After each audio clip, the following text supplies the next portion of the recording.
جی وعلیکم السلام ورحمۃ اللہ وبرکاتہ۔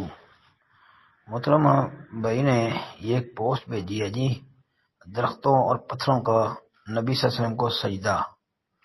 کہتے ہیں جی عیسائی عالم کا بیان ہے کہ سردار ابو طالب قریش کے ساتھ ملک شام کے تجارتی سفر پر تھے۔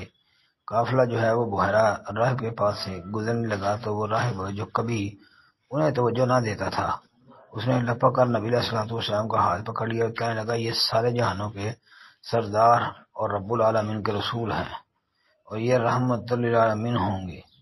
قریشی بوڑھوں نے پوچھا تم یہ کیسے کہہ سکتے ہو؟ راہب نے بتایا تم لوگ جب اس ٹیلے سے اترتے تو کوئی درخت اور پتھر ایسا نہیں تھا جو سجدہ میں نہ گر پڑا ہو، اور یہ صرف نبی اللہ کو سجدہ کرتے ہیں، اور میں انہیں مور نبوت سے بھی پہچانتا ہوں جو شانہ کی ہڈی کے سرے کے نیچے سیب کی مانند ہے۔ جی ترمذی کا حوالہ اس میں موجود ہے۔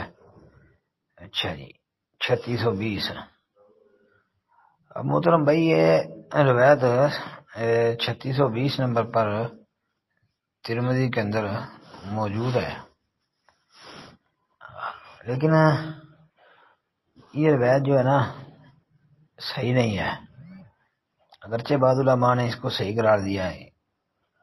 ایک تو یہ دیکھیں اس پوری روایت کو آپ ترمذی کے اندر سے جب پڑھیں گے نا تو اس میں بلال کا ذکر بھی موجود ہے اس روایت میں، مطلب کہ بات چلتے چلتے یہاں تک پہنچی کہ ابو طالب نے انہیں واپس مکہ لوٹا دیا اور ابو بکر رضی اللہ عنہ کے ساتھ بلال کو بھی بیچ دیا۔ اور بلال اس وقت کہاں تھے؟ تو یہ روایت جو ہے نا بھائی ائمہ محدثین کے نزدیک منکر ہی معلوم ہوتی ہے، اور بلکہ یہ مستدرک حاکم میں بھی آتی ہے، اور امام ذہبی رحمۃ اللہ علیہ نے کہا ہے کہ خیال یہی ہے کہ یہ موضوع روایت ہے۔ ہاں جی، السلام علیکم ورحمۃ اللہ۔